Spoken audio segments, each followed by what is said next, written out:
Our fourth construction, bisecting an angle, is actually our second angle construction. And you'll be glad to hear that this one is actually much more straightforward, much simpler than the duplication of an angle. Not that that one was terrible, but this one actually goes pretty darn quickly. So, what is an angle bisector? Well, an angle bisector is a ray that has the same vertex as an angle and cuts that angle into two congruent angles. With a protractor, you may be able to come and measure angle HIJ, figure out what its measurement is, and then cut that in half. Unfortunately, with constructions, we're not allowed to use anything that has measuring markings on it, and that knocks us out of contention here. However, just for the heck of it, let's see what we'd be talking about. Rotate this guy, get the vertex point on point I. Little rotation back, there we go. So it looks like we're dealing with about a 95 degree angle. Half of that would be 47.5.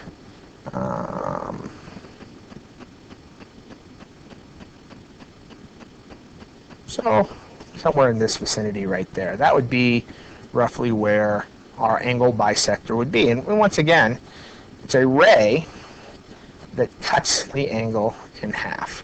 We're not allowed to do it that method though, so we're kind of left guessing where is the missing angle. Where is it? Somewhere in here? I mean, we've got to figure it out. So this little construction method is going to take us through that, and like I said, it's pretty straightforward. We're going to start by putting the point of our compass at the vertex of the angle. A good place to start with an angle would always be the vertex, and getting a nice moderate distance. This does not have to be huge, but too small so you're going to lose accuracy, so just a nice medium distance somewhere in that range. And as you can see, make an arc of any length from the vertex through both sides of the original angle. So here we go. There is our arc, just as requested. And what would we do next?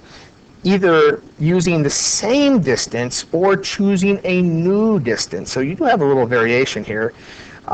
Make arcs from both intersection points into the interior of the angle. For simplicity's sake, I'm going to keep the same exact distance for now and show you that we can do that. We make it work that way. So starting at this intersection point, I'm going to make an arc out into the middle of the angle. I am then going to go to this other intersection point right here, and I'm going to make an arc into the middle of the angle. And as we're always trying to do with constructions, we're trying to create points, and I just created a point of intersection with these two arcs.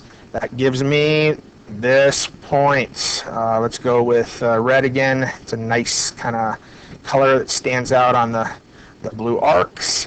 So we'll turn this point into a nice red dot, and we will move it onto our point of intersection. Okay? You can imagine what the third step of this construction would be.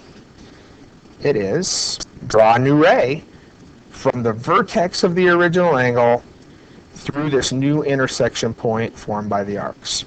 And as I go to the vertex of the angle, and then shoot through that intersection point, I create a ray that divides our angle into two congruent angles. If I gave this point a name, let's call it X. X marks the spot. If I call this point X, we could say that angle HIX was congruent to angle JIX. These two angles would have the same measurement. And just to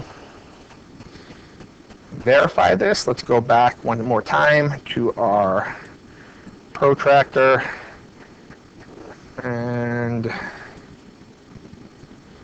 line up the vertex.